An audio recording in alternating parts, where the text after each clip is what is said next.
Donc, je vais vous présenter la structure, enfin, des nouvelles visualisations à l'AFP qui sont rendues possibles par la structuration de l'information.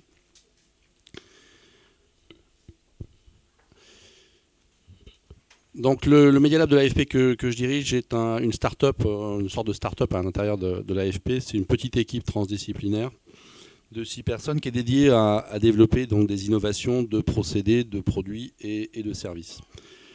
Depuis 5 ans, on a participé à 8 projets de R&D financés, soit par des fonds européens, soit par des fonds français, les fonds à l'innovation.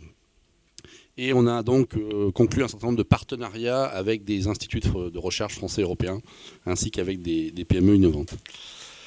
On a un certain nombre donc, de prototypes qui ont été faits à la fois sur les tablettes, sur l'iPhone notamment, et sur le web, dont je vais vous en montrer un certain nombre.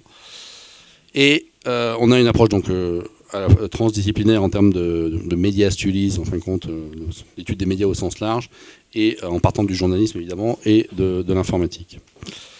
Et les deux modèles qu'on essaye un peu de mettre en place, c'est deux modèles qui sont théorisés aux États-Unis.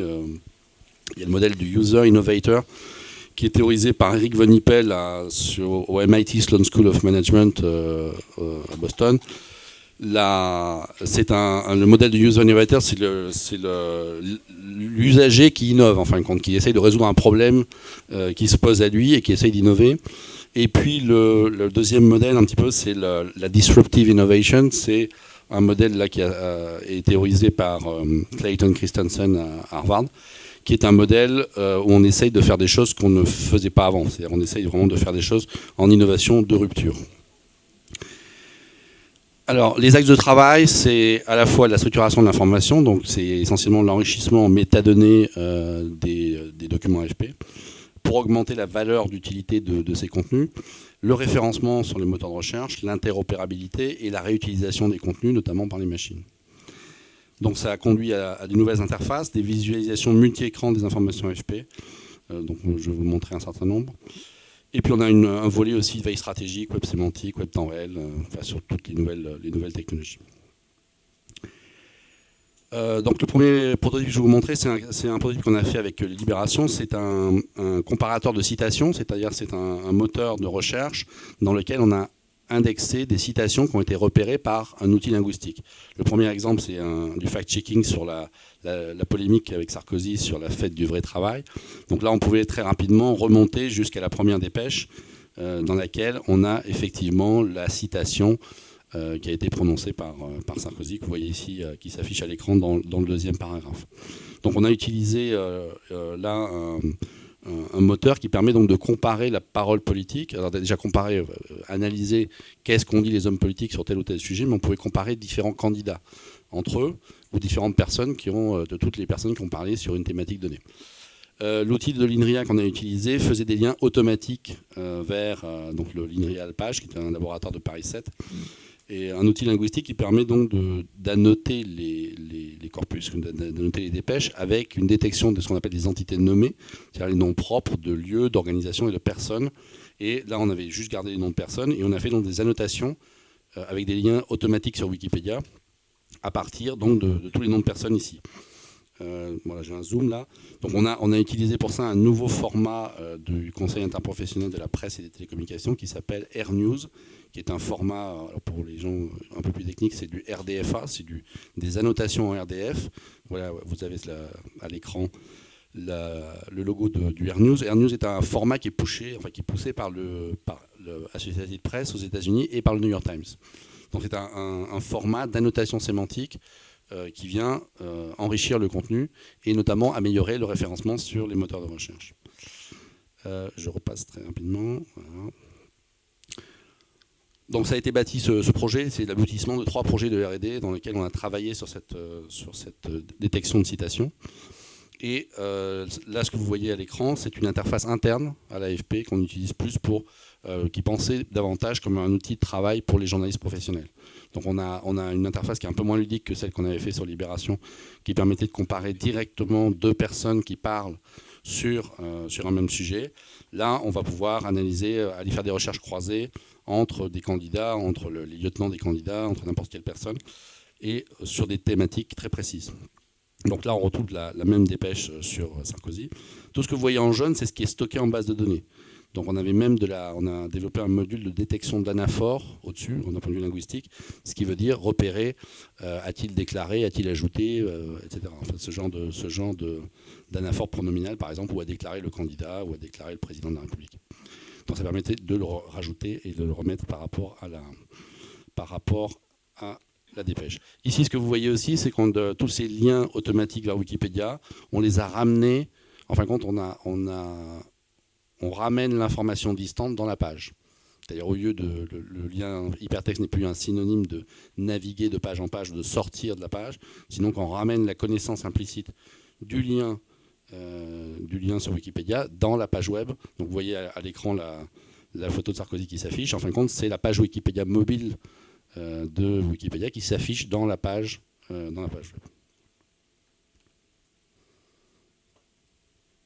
Voilà, donc il y avait un certain nombre dans ce prototype, il y avait à la fois le développement d'un moteur linguistique permettant de stocker, d'annoter et de stocker les citations des hommes politiques pour pouvoir faire des comparaisons, à la fois un nouveau format sémantique en termes d'annotation pour améliorer le référencement, et aller chercher cette connaissance distante sur une base de connaissances quelconque, DBpedia ou Wikipédia font l'affaire à ce niveau-là, pour rapatrier cette connaissance dans la page web. Donc là, quelqu'un qui ne saurait pas, évidemment, Sarkozy est très connu, mais quelqu'un qui ne sait pas de qui on parle, on pourrait avoir directement la page Wikipédia de la personne en question pour savoir de qui il s'agit.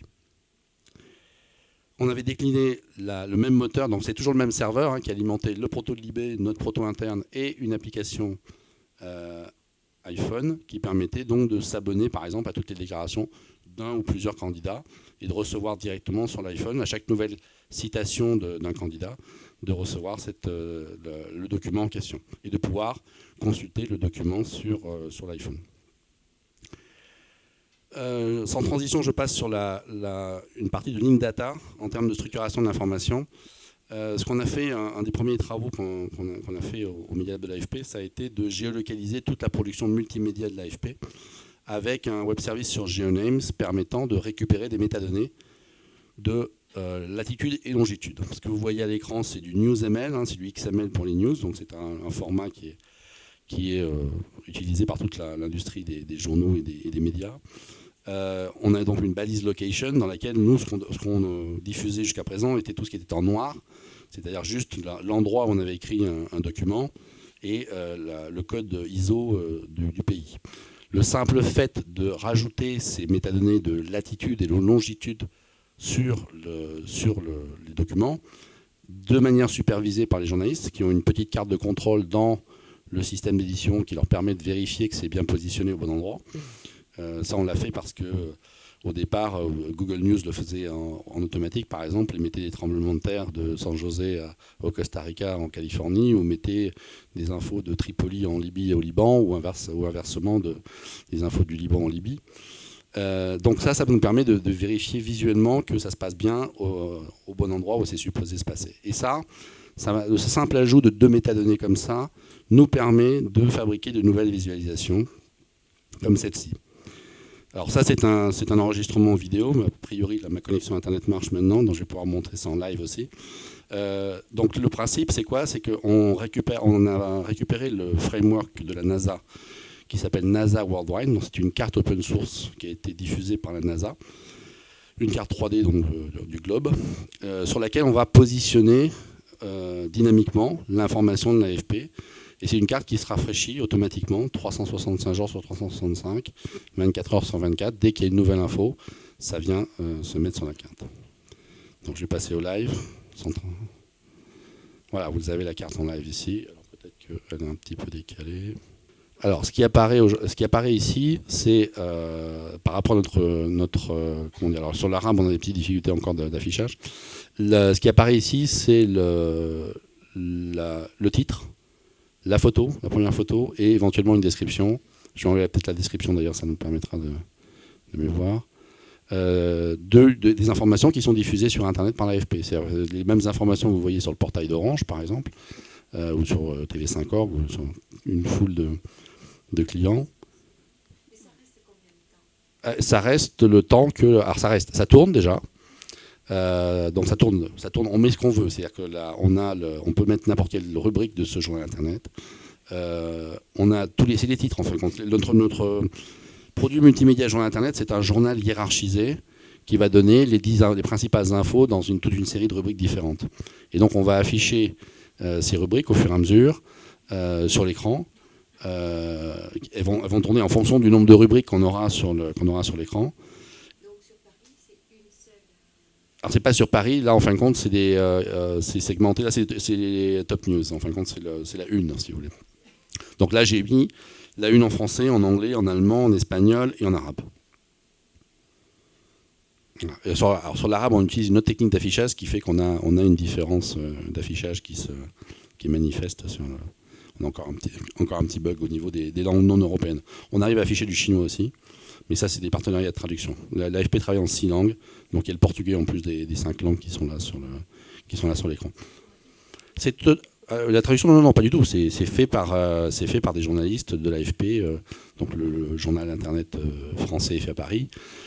Le journal internet anglais est fait à Hong Kong, New Delhi, Londres et Washington. Celui en allemand est fait à Berlin. Celui en espagnol est fait à Madrid, à Montevideo. Celui en portugais à Rio.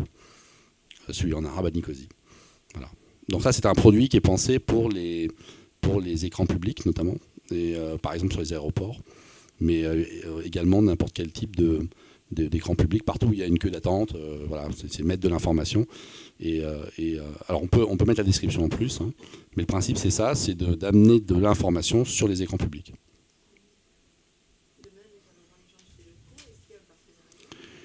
Alors Deco, on a fait des choses avec eux, mais plus sur des affichages, des panneaux d'affichage dans les abribus. Et là, on a testé avec Aéroport de Paris, par exemple. Donc voilà pour cette... Non, pas du tout. Non, c'est un choix. Là j'ai montré juste le côté multilingue en rajoutant des flux, mais on peut mettre un seul flux. On peut mettre 1, 2, 3, 4, 5, 10 flux en français, par exemple. On peut mélanger des rubriques. On peut mettre que du sport, si on veut. On peut mettre que du lifestyle, comme on dit, que de la culture, que de l'économie. Mais là, on est à un niveau de rubrique, en termes de granularité. Oui. Oui. Par exemple. Des aéroports, Nous, on vend, ce qu'on vend, c'est le contenu, en fin de compte. Donc, on vend un mode d'affichage. Le mode d'affichage vient accompagner le contenu, si vous voulez. À tous les gens qui ont des écrans publics, ça peut être n'importe quel, ça peut être des centres commerciaux, ça peut être des mairies, ça peut être des cabinets médicaux, ça peut être partout où il y a une file d'attente et où les gens doivent passer leur temps à faire quelque chose. Donc, en général, maintenant, ils sont souvent sur leur téléphone portable. Avant, ils lisaient plus les magazines qui étaient posés sur la table. Là, l'idée, c'est de proposer quelque chose d'assez ludique et d'intéressant, parce que c'est quelque chose qui est assez prenant, et de proposer ça, de faire rentrer de l'information sur les écrans publics. Oui. C'est de notre côté un peu innovation de rupture. On essaie de faire des choses qui élargissent le champ un petit peu de ce qu'on a l'habitude de faire en termes de médias, quoi. Alors, je vais repasser sur la présentation. Donc la carte ici permet toute une série de choses. On peut même orienter le globe, on peut aller zoomer sur le globe, on peut faire des angles de différentes orientations sur le globe en termes de visualisation, et y compris paramétrer en termes de police de caractère et autres, paramétrer Donc voilà pour cette carte. Donc c'est cette même carte. Le but aussi, c'était de resituer l'information dans son contexte géographique. Donc de remettre l'information là où elle a été en fin de compte écrite, puisque là on a des bureaux dans le monde entier. Si vous regardez cette photo là qui date de l'année dernière sur les élections grecques, ce qu'on a développé en plus par rapport à cette photo, si vous regardez bien la photo, c'est une application mobile avec une entreprise qui s'appelle Eureva, qui est une application qui s'appelle Blinkster. Et sur cette application, on va prendre une photo de la photo de l'écran public. Donc une fois qu'on a pris cette photo de la photo de l'écran public, on récupère l'information qui est derrière, qui est sur l'écran public en fin de compte. Donc on établit une interaction entre le smartphone qui est dans la poche et l'écran public. Alors si vous êtes dans un hall d'aéroport en train d'attendre un terminal d'aéroport en train d'attendre votre avion, vous voyez une information qui vous intéresse. Bon, évidemment, il faut expliquer qu'il y a une application à télécharger quelque part, mais l'idée, c'est de prendre en photo cette information sans QR code, juste par reconnaissance de l'image, donc par technologie de reconnaissance de l'image, et de récupérer donc l'information qui est associée. Et là, l'avantage, c'est qu'on peut récupérer la totalité de l'information. Sur l'écran public, on va se limiter à un titre, éventuellement une description et une photo par rapport à l'information. Et là, on va récupérer la totalité du document multimédia qui est associé à cette information. Donc là, sur l'exemple que je vous ai montré, sur les élections grecques en juin dernier, vous avez donc la dépêche en entier que vous pouvez récupérer sur le téléphone portable. Et dans la dépêche, on voit qu'en bas, vous avez une petite vignette en haut là, sur la gauche, qui est en fin de compte qui est une vidéo. Donc je vais même récupérer sur mon téléphone portable la vidéo qui est associée à ce document multimédia, mais que je ne voyais pas au niveau de l'écran public. C'est-à-dire l'écran public me donne un premier aperçu de l'information, et si je veux pouvoir récupérer la totalité de l'information qui accompagne cette visualisation sur l'écran public, je peux la récupérer sur mon téléphone portable. Donc le principe d'établir une interactivité entre le téléphone qu'on a dans la poche avec un écran public. Alors je passe sur le dernier prototype qu'on vient de faire. C'est un projet européen qui s'appelle Glocal, avec un certain nombre de partenaires. On a travaillé avec le DFKI allemand, avec le laboratoire de Hanovre d'informatique, on a travaillé avec l'université de Trento en Italie, Yahoo Research à Barcelone. Et ce qu'on a fait en fin de compte, c'est un moteur de recherche d'événements basé sur 4 W du journalisme classique. What, qu'est-ce qui se passe, who, qui est impliqué, when, quand ça se passe, et le where, où ça se passe. Et l'interface que vous voyez là nous permet donc, à partir d'une simple requête dans un moteur de recherche, de créer d'abord ce qu'on appelle en bon français, si j'ose dire, une landing page ou une living page. Landing page, ça veut dire qu'on a une sorte de page d'atterrissage, c'est-à-dire une page où tout le contenu est thématisé, un peu comme les topics du New York Times. Donc tous les contenus étant thématisés sur une même thématique, sur un même événement, ça va permettre donc d'améliorer le référencement sur les moteurs de recherche, parce qu'on a toutes les archives qui sont disposées aussi sur la même page. Living page, parce que si je n'ai pas sélectionné de date de fin dans ma requête initiale, cette requête va se mettre à jour. C'est-à-dire que si j'ai un nouveau document qui vient être indexé par le moteur de recherche, ce document va apparaître directement dans ma page, simplement parce que la page est paramétrée pour réinterroger le moteur de recherche toutes les 5 minutes, 10 minutes, etc. En plus de la vue de la landing page, on a fait une vue en pinboard. Donc là, c'est un petit clin d'œil à Pinterest. Je suppose qu'il y a beaucoup de gens dans la salle qui doivent connaître Pinterest, non? Qui connaît Pinterest? Ouh, oui. Donc ça, c'est la start-up qui monte aux États-Unis en ce moment. C'est un simple tableau d'affichage, en fin de compte. Et donc, on peut représenter tout le contenu, le même contenu d'archives, sous la forme d'un tableau d'affichage à la Pinterest. Donc, on appelle ça plutôt un pinboard, pour ne pas utiliser une marque commerciale. En plus, on a 2 autres types de visualisation automatique, donc toujours en un clic.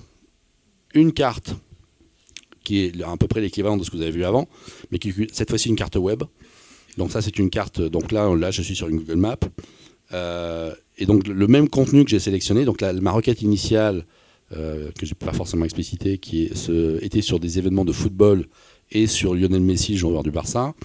J'ai récupéré les 20 dernières infos sur Lionel Messi et j'en ai fait donc une page thématique, un tableau de bord thématique, une mashup thématique, toujours avec le même contenu.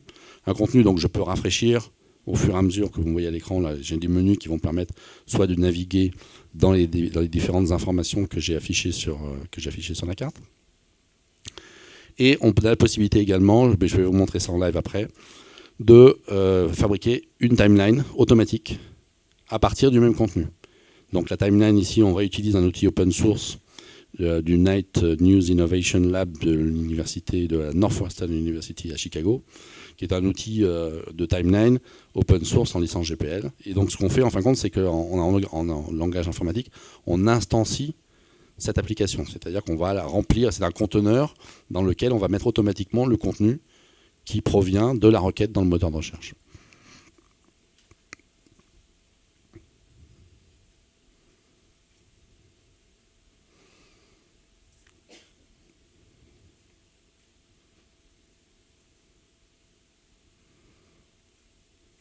Donc ensuite, ça permet de naviguer. Donc la timeline permet de naviguer dans le temps en fonction des différents événements et donc de visualiser également les photos. Je vais peut-être passer au live. Donc j'ai par là ma requête. Alors ne tweetez pas s'il vous plaît mon link parce que j'ai une revue à passer à la Commission européenne dans 3 semaines. Je ne voudrais pas que mon serveur soit par terre. Donc le principe c'est que je fais une requête. Donc là ici sur le watch il y a un type d'événement. Donc je vais pouvoir chercher sur par exemple sur l'IPTC, donc sur les catégories. Donc je vais chercher un événement par exemple de politique. Là sur le Who je vais chercher des personnes. Donc je vais chercher Obama par exemple. Je vais rajouter le add ici. Alors je ne sais pas si vous avez vu mais là je suis passé de 15 000 documents à 248. Et ici par exemple moi je vais juste prendre les 20 derniers documents sur Obama. Et je vais relancer ici. Donc je vais créer ma landing page sur Obama. Alors après, ça va dépendre. Si j'ai des résultats qui sont un petit peu bizarres parce que ça parle d'autre chose que d'Obama. Bon là, on est sur quelqu'un qui a dû faire la robe de Michelle Obama. C'est peut-être moins intéressant que... Donc à ce moment-là, je vais pouvoir restreindre à Barack Obama. Je vais pouvoir faire une requête un peu plus restreinte. Je vais pouvoir créer mon pinboard automatique également. Je vais pouvoir créer ma mashup en automatique également. Avec le même principe, donc je vais pouvoir naviguer soit ici à travers les documents. Alors une chose que je n'ai pas montré dans la vidéo, c'est qu'au niveau de la mashup qui tourne, donc alors une mashup c'est un objet composite hein, entre une carte et un contenu. Là, je vais pouvoir lire le contenu de la dépêche, donc du document multimédia. Donc j'ai le contenu de multimédia qui va s'afficher à l'écran, en arrêtant la rotation des différents contenus, et je vais avoir automatiquement, si mon document a plusieurs documents photographiques, je vais avoir un diaporama à l'intérieur du document. Voilà. Et là, une fois que j'arrête, ça repart.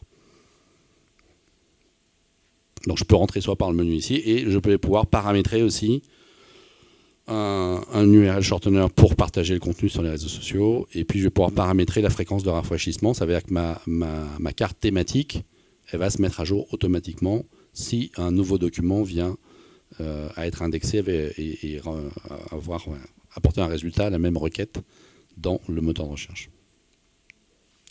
Et juste pour vous montrer après la timeline, donc là ici j'ai le 4e objet qui est la création automatique de la timeline.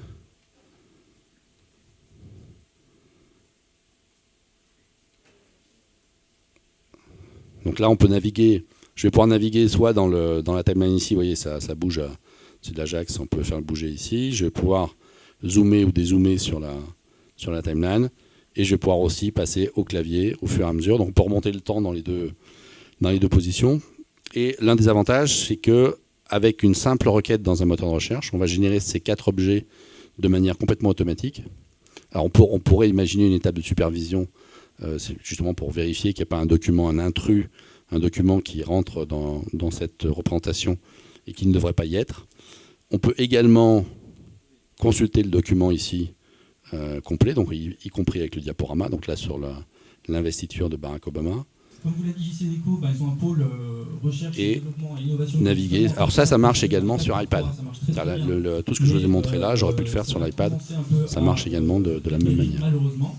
Ce qui est intéressant en termes de justement de... C'est une forme de data si vous voulez, mais on part d'une requête dans le moteur de recherche pour générer ce type d'objet. C'est que ce type d'objet aujourd'hui, pour un journaliste assez aguerri, si vous avez les médias, si vous avez les textes, vous avez les photos, il faut peut-être 1 heure, voire 2 heures pour fabriquer une timeline comme ça. Une timeline avec 20, 30 documents, il va falloir peut-être 1 heure ou 2 heures pour bien positionner, créer votre document. Alors ça prend des formats type JSON, mais ça prend aussi un tableur Google, par exemple, en entrée. Donc on va déclarer, on va remplir les cases avec un certain nombre de légendes de photos, d'informations. On va déclarer le lien vers la photo qui sera sur un serveur pour aller la récupérer, etc. Alors que là, en un clic, on génère directement ce type de représentation. Donc voilà. Et évidemment, on peut refaire la même chose sur n'importe quel type de... Je peux, par exemple, TX.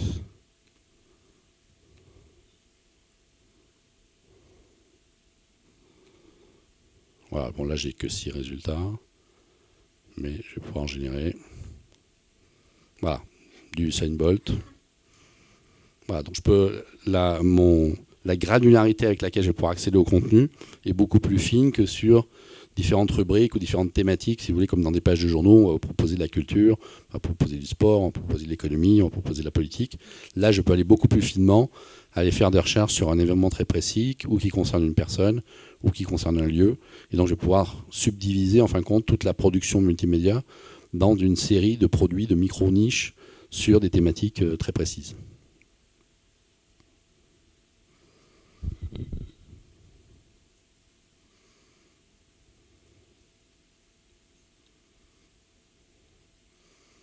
Donc voilà pour cette démo-là. Ma dernière démo, ça sera sur un projet qu'on a terminé au mois d'octobre l'année dernière, qui est une plateforme multimédia en arabe, dans un projet qui s'appelait les Samar. Donc ça, c'est un projet français. Donc on commence par une recherche, un moteur de recherche en fin de compte, dans lequel on a mis de la translittération en arabe, et donc ça permet de faire de la recherche en caractère latin, mais de déclencher une requête en caractère arabe. Ici, on a du link data sur la recherche qu'on a faite. Donc, j'ai fait une recherche sur Obama, dont je récupère le snippet d'informations de DBpedia sur Barack Obama. Et là, ici, vous avez la vidéo de la victoire de Barack Obama. Alors, c'est un projet Samar où on avait un certain nombre de technos. On a travaillé avec Thémis, notamment, qui était le coordinateur du projet, qui est une société qui fait de la notation linguistique pour récupérer les entités nommées, donc les noms propres de lieux, de personnes, d'organisations. Et on a travaillé aussi avec Vexis et le LIMSI et avec Vocabulary Research, qui sont des entreprises qui font du speech-to-text. Donc ce que vous voyez à l'écran, alors je ne sais pas si le projecteur est de bonne qualité, donc on le voit.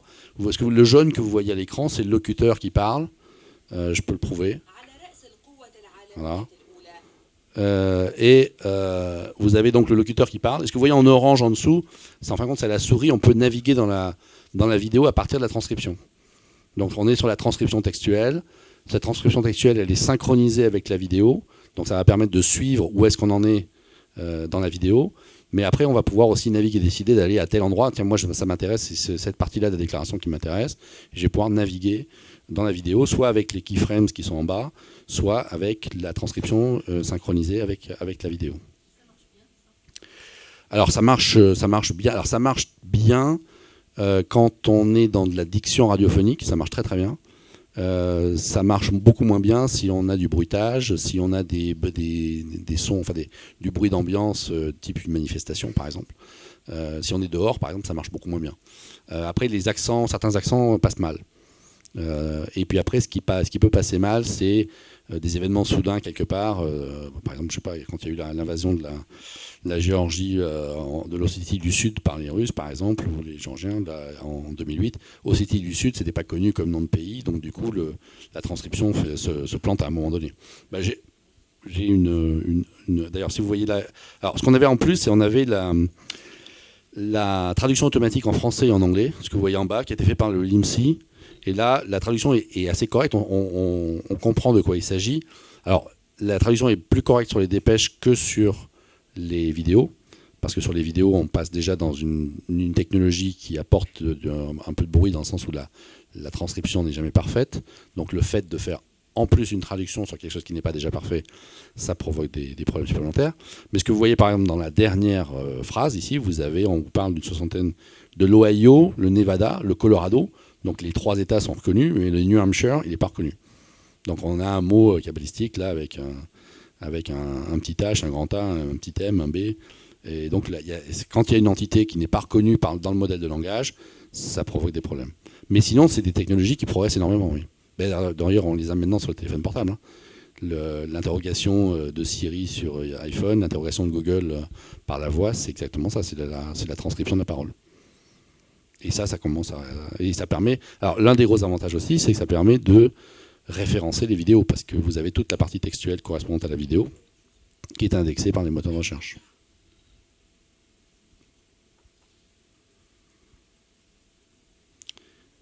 Merci pour votre attention.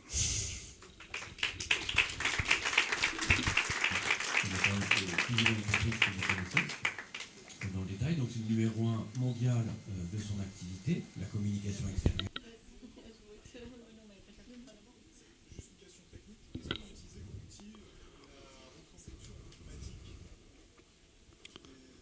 De la parole pour la transcription. On a utilisé dans le projet, on avait 2 partenaires qui font ça. Il y a Vexis et Vocapia Research.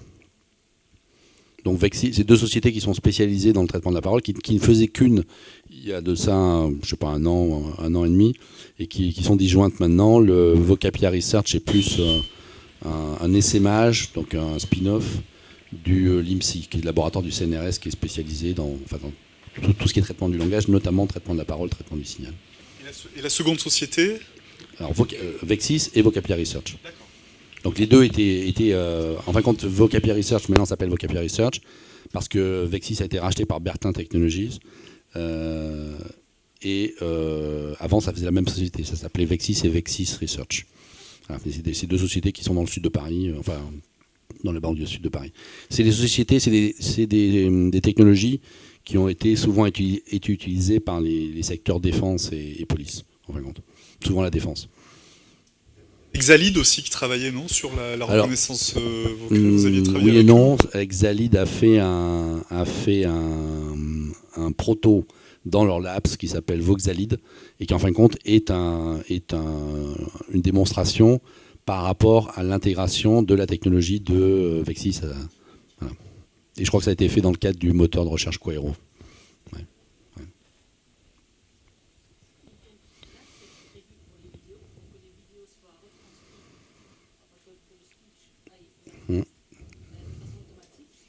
Et aussi en live, c'est ce que j'ai compris. Est-ce que c'est aussi... Alors c'est pas du live, en fin de compte c'est du traitement de fichiers qui prend en général la même passe de temps que la vidéo. Si vous avez une vidéo de 5 minutes, ça va prendre 5 minutes à la transcrire. Donc c'est quelque chose qu'on peut utiliser aussi pour des conférences? Ah oui, c'est déjà utilisé aux États-Unis. C'est universel. utilisé, hein. Aux États-Unis, ça fait 10 ans que vous faites une conférence de presse au département d'État et à la sortie, on vous donne l'intégralité du speech. Hein. Mais là, du coup, c'est l'AFP qui gère ça? C'est-à-dire que si j'ai envie qu'il y ait une conférence qui se traduise non, c'est pas l'AFP qui... Non, à ce niveau-là, non. Là, il faut voir les sociétés dont j'ai parlé auparavant qui proposent leurs services à ce moment-là.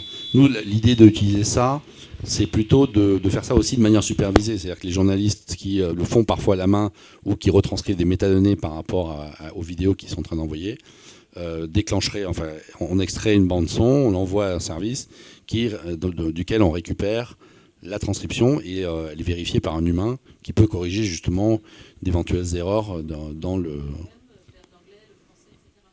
alors si la vidéo est en anglais, de l'anglais vers c'est du speech to text, quelle que soit la langue. Alors la traduction automatique, c'est quelque chose qu'on a mis en place au niveau du projet Samar, mais ça c'était quelque chose dont l'idée était plutôt de donner un aperçu notamment à quelqu'un qui superviserait la copie, quelqu'un à la rédaction en chef par exemple, qui voudrait voir qu'est-ce qu'il y a sur le fil en arabe. Ce serait le fil d'information de l'AFP en textuel par exemple, aurait un moyen s'il n'est pas arabophone, d'avoir au moins une idée de ce dont parlent les documents, quoi. Donc l'idée c'était plutôt de rendre accessible à des non-arabophones les documents en arabe. Parce que là aussi c'est quelque chose qui est extraordinaire en termes d'accessibilité. Oui, bien sûr. C'est conçu pour tout le monde, mais côté accessibilité, ça serait intéressant.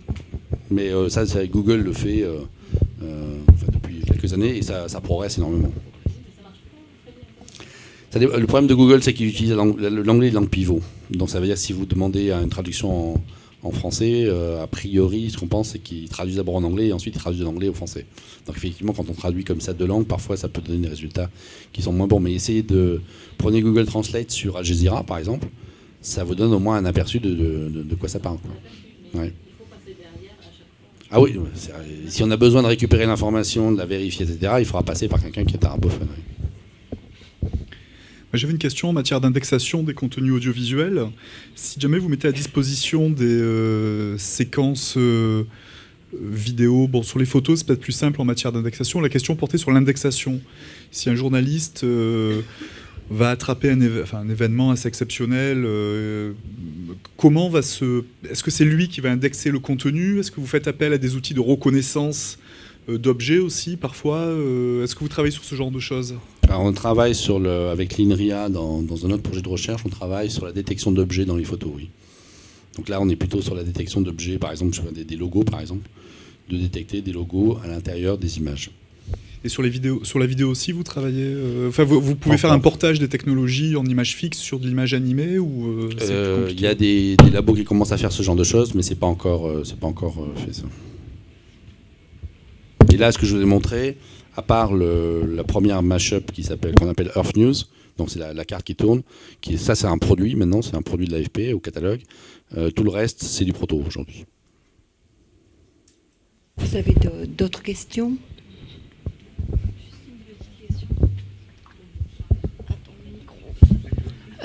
Les projets que vous nous montrez, c'est des réponses à des appels d'offres ou à des demandes spécifiques où ça a été pensé et conçu par vous en agence sans vraiment vous poser la question de qu'est-ce qui se demande sur le marché en ce moment?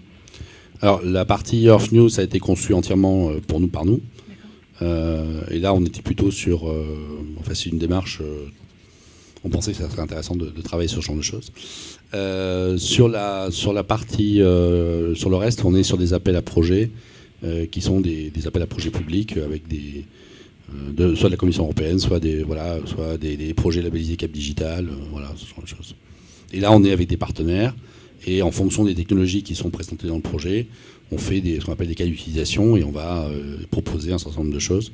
Et après, dans le projet, au fur et à mesure, on va développer des choses qui seront... Alors, c'est de la R&D, donc parfois, on n'arrive pas à faire vraiment ce qu'on voudrait, on part un peu dans tous les sens, et puis on finit par recentrer, essayer de trouver quelque chose. Et donc, le prototype que je vous ai montré, là, celui-ci, on a pas mal galéré, mais en fin de compte, notre idée de base, c'était de faire un query builder, c'est-à-dire la construction d'une requête dans le moteur de recherche, pour la faire rentrer dans le Earth News. C'est-à-dire que là, la requête que je vous ai montrée, que ce soit sur Usain Bolt, sur Obama ou sur Messi, je peux la mettre dans ma première application, et mon application va tourner avec ce contenu-là. Donc notre idée première, en termes de genèse du processus d'innovation, c'était de rajouter un champ, une profondeur dans notre carte, de façon à représenter des événements. Donc par exemple, on pourrait représenter le circuit ATP de tennis cette année, ou les Grands Prix de F1, ou les Fashion Week. Donc on pourrait montrer un certain nombre d'événements comme ça, qui sont distribués géographiquement et qui durent dans le temps. Donc c'était ce qu'on voulait faire. Et à partir du moment où on avait fait cette interface, et qu'on avait généré cette requête qui marche donc dans l'application Java que je vous ai montré avant, on s'est dit, le projet est un projet web, on va essayer de décliner au moins la carte sous forme de projet web. On a décliné la carte, et une fois qu'on avait la carte, qu'on avait ça, on s'est dit, tiens, mais pourquoi on ne ferait pas davantage de choses? Parce qu'on a déjà tout le moteur, on a déjà tout ce qu'il faut derrière. C'est un peu la même chose avec le proto du match démo avec Libération. Une fois que vous avez fait le serveur qui fournit l'information, et vous avez le moteur qui détecte tout au fil de l'eau, et qui est capable d'afficher, on est venu avec, à chaque fois, je revenais vers mes développeurs qui me disaient t'as quelque chose de nouveau, et je leur disais tiens, pourquoi on fait pas un Pinterest, et pourquoi on fait pas un truc de plus, et tiens, on a un projet ANR de l'Agence nationale de la recherche sur les timelines, un projet qui s'appelle Chronoline, donc travailler sur les aspects temporels, et donc du coup on s'est dit tiens, pourquoi on ferait pas en plus des frises chronologiques, donc automatiques, à partir du même contenu. Et donc au fur et à mesure, on a déroulé la plotte, et puis on a fini par faire un certain nombre de choses qu'on ne prévoyait pas forcément au départ. D'ailleurs, là, pas du tout. Juste un commentaire par rapport à ça. Je pense que votre question est excellente, dans la mesure où aujourd'hui, les pouvoirs publics, et notamment la Commission européenne, elle recentre justement les projets R&D sur le fait que ça doit servir quelque chose, et l'ensemble des tests utilisateurs doivent montrer qu'effectivement il y a un marché à la clé. Donc on ne peut plus faire de la R&D sans penser innovation et mise sur le marché de l'innovation, quoi. Je les ai déjà bien informés de ce qui étaient aussi les demandes de la Commission européenne pour travailler dans une posture d'innovation, en particulier sur les questions de handicap. J'ai restitué un petit peu ce que nous avons écouté l'une et l'autre à la Commission européenne l'autre jour, parce que c'est certain que là on le voit pour votre propre développement, et c'est vrai pour tous les labs qui se mettent en place, et même pour nos étudiants qui aussi montent quelquefois des entreprises innovantes. En tout cas, c'est l'objectif. Certains qu'il vaut mieux être dans des logiques institutionnelles, en tout cas dans des grandes lignes qui ont été définies par la Commission européenne, par l'État, et on sait que là, il y aura des financements, et donc il y a des grandes chances qu'on puisse fédérer un certain nombre de compétences autour des objectifs qui, eux-mêmes, vous le disiez tout à l'heure, peuvent se définir progressivement. C'est-à-dire quand on est sur de l'innovation, on a besoin d'avoir des bêta-testeurs, on a besoin de progresser, de faire progresser, de faire des versions, finalement, mais en même temps, cette R&D, elle devient de plus en plus difficile si tu t'adosses pas de grandes logiques institutionnelles. Maintenant, c'est même plus les logiques européennes. Donc, j'en profite pour vous poser la question suivante. Comment se fait-il que l'AFP ait un Media Lab? Quand est-ce qu'il est né? Et ça répondait à quel besoin? Alors, le Media Lab de l'AFP, en fin de compte, c'est une émanation d'une direction du développement multimédia qui avait été créée vers 1999 ou 2000. Donc, moi, en 2000, j'étais chef de rédac à Madrid. Et je suis arrivé seulement au Media Lab en 2007. Donc, le Media Lab, c'est quelque chose, c'est ce qui restait d'une direction du développement multimédia qui est disparu après l'éclatement de la première bulle Internet. Il y avait des CD-ROM, j'ai gardé le souvenir, vous aviez fait des CD-ROM qui étaient en compétition avec lui. Sur les sciences, notamment, il y avait un AFP Sciences. C'était tout à fait remarquable, c'est des corpus aussi énormes. Ouais. D'accord. Et est-ce que ça vous paraît... comment ça peut se développer un Media Lab dans l'AFP, en fait? Parce que vous êtes finalement assez peu nombreux, vous travaillez en articulation avec des laboratoires de recherche un peu en fonction justement des appels d'offres, si je vois ça. En fonction des thématiques sur lesquelles on veut travailler également, évidemment. Oui, bien sûr, mais enfin, il y a cette dialectique. Parce que... Bon, j'imagine que les financements, vous êtes vous-même en situation d'aller rechercher des financements. L'AFP prend en charge, en dehors de vos salaires, prend en charge vos salaires. Alors, on n'est pas autonome, on fait partie de l'AFP entièrement. Les 6 personnes dont vous parliez font partie d'un service. On a quelqu'un en régie qui est là en part-time, mais tous les autres sont des salariés de l'AFP. Oui. D'accord. Je trouve pas mal d'analogies, même dans la manière dont vous traitez la représentation visuelle, enfin en tout cas le lien qu'il peut y avoir entre un discours oral et un discours lu, entre le texte lu et le texte oral. Ça me rappelait un peu les travaux des DVD 1+1 du département hypermédia de l'INA, et je trouve qu'il y a quand même pas mal d'analogies dans votre mode de fonctionnement, parce que c'est un tout petit studio aussi, qui était quand même à la pointe, en avance, très novateur, qui était rattaché à une grande structure publique. Et bon, c'est vrai qu'au niveau de l'AFP, je trouve qu'il y a une analogie dans le mode de fonctionnement. Alors, on travaille avec eux aussi. Ouais, je m'en doutais, c'est pour ça que je posais la question. On a un projet de recherche commun qui s'appelle l'Observatoire Transmédia, qui est l'analyse de la propagation de l'information, donc AFP, les blogs, Twitter, la presse, la radio et la télévision, en utilisant donc le dépôt légal de l'INA. L'INA est leader sur le projet. Mais l'INA a quand même une grosse équipe de recherche, parce que ça s'appelle l'INA Expert maintenant, mais les l'INA Sup, mais ils avaient une direction de la recherche à proprement parler, avec des chercheurs. Alors que nous, on vient tous du monde, soit journaliste, soit développeur, mais on est tous du monde de l'information à l'intérieur de l'agence.